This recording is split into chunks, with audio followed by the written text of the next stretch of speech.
defines the result. So I don't think there is any specialty has been added to Titli because of YRF and DBP. Kanu would have made the same film under any circumstances. I think the fact that someone like YRF and someone like DBP, who nobody could have imagined, could have collaborated together, a bit like Imran Hashmi and Abhay Deol acting in a film, which they did. So I think that's the happy coincidence. Not a coincidence, that's a happy thing, and I'm proud of bringing that about along with YRF, because DBP probably knows a bit about making a film like Titli while preserving. But DBP really doesn't know how to call all of you guys together under one platform and tell you about the film. DBP really does not have the wherewithal to completely lay out the whole production and the financial and the PR machinery for Titli to have a smooth run at Cannes. YRF does. When our sales reps see that this small film comes to them from a co-producer who is also the producer of the biggest film of Cannes, which is opening the film festival, then they have a little more respect for us. This is the synergy where we win, because each one of us is taking a strength and from each other and feeding off each other, and I think that's good for Indian cinema. This is the first of its kind. Nobody expected that this would happen, but I'm hoping that this would become the norm. I know that whatever film YRF produces stands behind it. It never lets a child sink. There are good films, there are bad films, there are average films. But a producer is always good or bad. A producer may make a good film or a bad film or an average film. But a producer's inherent quality to stand behind a film, no matter what, is very important. And that is what I respect of YRF, that it stands behind what it says. Another thing that I've noticed is that YRF we are probably 100th the size of YRF. We also love the business of making films. I may produce Titli today, I may produce Detective Byomkesh Bokshi tomorrow, and I may produce a slapstick comedy 3 years from now if it takes my fancy. But the fact is that I love the business and I love the process of making films. And same for all of us here. I think that's what brings us together. The film is set now. It's set in today. And actually it deals with multiple themes. Patriarchy just happens to be one of the strong sort of notes that it hits on. But it's as much a film about family and about the circularity that travels within a family, about the images that travel within a family, how the more we try to escape this one strong image in our family and try to get away physically, the more we actually distance ourselves physically, the more we obsess with increasing that distance, the more we find that person is deep-rooted within us much more, and how we realize years later that we've almost turned into that same person. So that's one of the central themes of the film. And then there's the patriarchy. There's obviously we are as a society probably going through that phase of change where the roles of men and women are changing, and the Indian man probably is today struggling against it a little bit, trying to redefine that role and trying to come to grips with where he stands, or how to grip this whole thing. So it's about, ultimately we are talking about 4 men in a house suddenly put in front of a woman, a new woman inside that house. So yes, their behavior to that girl becomes a part of the equation naturally, but it's not something, I guess what I'm saying is, I'm not trying to make a comment on patriarchy. The film is not me trying to tell you something about patriarchy. It's just a story that unfolds with these characters, and they behave in certain ways with each other, which all of us behave in. We have the same patterns, and you just witness this strange, interesting story. And I guess I would like people to make whatever they want to make out of it. So I wouldn't want to bracket it as just a film about patriarchy. No, I think I'd be giving myself just a little bit too much importance if I said I made a lot of conscious decisions. Truth is, it's an honest sort of document of of our times. It's personal in many ways. It's lived in many ways. And obviously the lived has been a dive boat, and we've moved forward then and fictionalized it and found another story altogether, me and Sharath, as we've gone through the process of discovering this screen. The score is by Karan Gaur, and yeah, I mean there are no songs per se in the film, so it's background score that you have to hear, and yeah, I mean it sort of sticks with you. That's my opinion. But you have to hear the score, and there are 5 principal characters in the film. There are the 3 brothers, Vikram, Bawla, and Titli. Vikram is played by Ranveer Shori. Bawla is played by Amit Seal. Titli is played by Shashank Arora. It's a debut for him. And then there's the character of Neelu, who Titli marries in the film. That's played by Shivani Raghuvanshi. That's again a debut. And then there's the character of the father, and that's played by Lalit Behel, and that again is a debut. So out of the 5 principals, 3 are a debut. Patriarchal unit in the film is also Kanu's father, and he apparently was cast for a wonderful cardiac surgery scar on his chest, and we didn't have to spend money for makeup. I'm just kidding. He has the scar that really works for the film, but Kanu's father is an actor and a producer of plays, theatre and television in Delhi, and Kanu kind of forced him into acting as the father, and I think it's a coup. It affects you in the way that you didn't imagine it would affect you.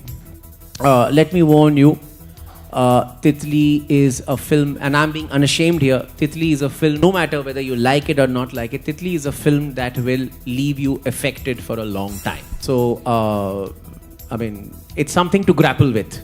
It's something to negotiate with, and that's what the cast stands for. I also think it's Ranveer Shori's career best performance. His career best performance, I've said it on record, you can quote me. It is Ranveer Shori's career best performance.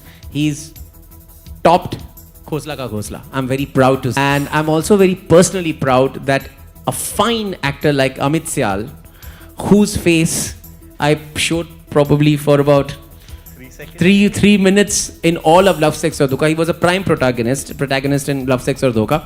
But because he was carrying the Sting camera, poor guy's face was never seen. But his presence was felt throughout. So Amit Seal is seen and a fine actor, and you can see what a tremendous actor he is and what a tremendous support he gives to the film. And it is one of the best acted films that I've seen after a long time, where you are not even aware that the actors are acting. But this is the film enthusiast in me talking. A lot of the credit, along with Kanu, goes to Atul Mongia, the associate director of the film, who also was the casting director and the workshop director of Love, Sex or Dhokha. So Atul Mongia is another person to watch out for, because he's contributed in many unsaid ways to many films like Love, Sex or Dhokha and Titli, with a tremendous cast and a tremendous workshop, a preparation for the actors, which gives the director what he needs. नहीं है, कान एक market भी है. कान हम इसलिए जा रहे हैं और शौक से, क्योंकि एक तो कान में सिलेक्ट हुए हैं, लेकिन कान में तितली के लिए इंटरनेशनल ऑडियंस और मार्केट के लिए एक बहुत बड़ा दरवाज़ा है जो खुल जाता है. इंटरनेशनल प्रोड्यूसर्स और डिस्ट्रीब्यूटर्स कान में इसीलिए आते हैं ताकि उनको कनु बहल जैसी नई आवाज़ें, नए डायरेक्टर्स मिलें, जिन्हें वो इंटरनेशनल दर्शकों के सामने. और इसके लिए हमने हाथ मिलाया गुनीत मोंगा, जो अनुराग कश्यप के साथ उन्होंने बहुत सारी फिल्मों को भारत से बाहर फेस्टिवल्स में, मतलब उनको जन्म दिया है, वो माँ है उन फिल्मों की. इसीलिए हमने गुनीत से सबसे पहले बात की और हमने कहा कि जिस तरह से आप कान में फिल्मों को प्रेजेंट कर सकते हैं, हम शायद उतना नहीं कर सकते, क्योंकि हम इंडियन प्रोड्यूसर्स हैं, हमको बाहर का एक्सपीरियंस उतना अच्छा नहीं है, मुझे तो उतना अच्छा नहीं. और इसलिए Sikhya entertainment came on board as consultants for the international sales and marketing of the film. इस मुकाम पे खड़े हैं कि फिल्म अभी कान में गई भी नहीं है, और इससे पहले ही गुनीत हमारे लिए इंटरनेशनल सेल्स रिप्रेजेंटेटिव्स उन्होंने हमारी फिल्म को दिलवा दिए हैं, जो खुद उस फिल्म की पैरवी कान में करेंगे. वो इंटरनेशनल सेल्स एजेंट्स पूरे वर्ल्ड के सबसे बड़े और सबसे इंपॉर्टेंट सेल्स एजेंट्स में से हैं, जो फिल्म को वहाँ पे पब्लिसाइज करेंगे, फिल्म को वहाँ पे इंडस्ट्री स्क्रीनिंग्स में ज़्यादा से ज़्यादा लोगों को दिखाएंगे, ताकि तितली वहाँ पे बस फेस्टिवल के 2 दिन प्ले करके वापस ना आए. तितली को इंटरनेशनल ऑडियंस के मुखातिब करने का जितना भी चांस हो हम उस फिल्म को दे सकते हैं. I think Guneet should talk about it more than I should. मैं बस एक थोड़ा सा एक चीज़ कहना चाहती हूँ जो मेरे साथ आज भी और ज़िंदगी भर रहेगी. आज से 1 साल पहले दिबाकर टोल्ड मी अबाउट तितली एंड ऑल ही सेड, मैं शायद ज़िंदगी में पता नहीं कितनी फिल्में बनाऊंगा, बट जो भी मैं फिल्म बनाऊंगा ना, आई जस्ट वांट कि वो सबसे अच्छी फिल्म हो, और उसके बाद अगर मैं ना रहूं तो I will be at peace कि मैंने वो पिक्चर प्रोड्यूस की. सो उतनी शिद्दत से एंड उतनी मेहनत से when I saw तितली in October November and I have to say कि जो भी मेरा वजूद है और जो भी मुझे नॉलेज है, this is by far the best film that I have seen, and I am in absolute awe. So it's completely my pleasure to do this and to introduce Titli in Cannes to our partners, to people who I have met over the last 5-6 years.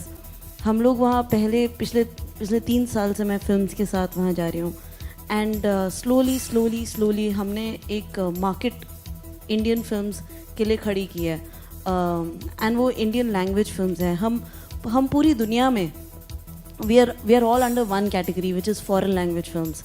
English language के बाहर हम लोग सब foreign language हैं, चाहे वो Chinese film है, Korean film है, Italian, Iranian, any film, Singapore film, और Indian film, Hindi language film. So हम लोग सब फॉरेन लैंग्वेज कैटेगरी में हैं, एंड हम लोग काफ़ी सारे हैं, एंड हम लोग बहुत and somewhere internationally foreign film community is regarded as film makers who value the art of film making. मतलब हम लोग बहुत ज़्यादा कॉम्पिटिशन है, and for world wide, and out of that Titli is in the main section of Cannes, and हमारे partners हैं West End Films from UK and XYZ from US, XYZ Films. इन दोनों ने बहुत सालों से बहुत अच्छा काम किया है बाकी दुनिया में. they are representing Titli in the way, and it was actually our dream, of all our independent filmmakers' dream, to have a film represented by a big studio, a big producer in India, and go to Titli and go to Cannes in the main section and be represented by the best in the world. अब आगे क्या होगा वो हमें 1 और 10 दिन के बाद पता चलेगा. In terms of going there and in terms of showing the film, I think Dibakar and Yashraj have left no stone unturned, and it is phenomenal how Titli is represented there. In fact, already काफ़ी publications में Titli is amongst the top 10 films to see in the entire Cannes, and it's a very big deal that we are there amongst the whole world. So the competition is not within India or within peers from here. It is जिन masters की फिल्में देखकर हम देख कर यहाँ तक आए हैं, उन्हीं के साथ Kanu's film is in Titli, which is what is phenomenal.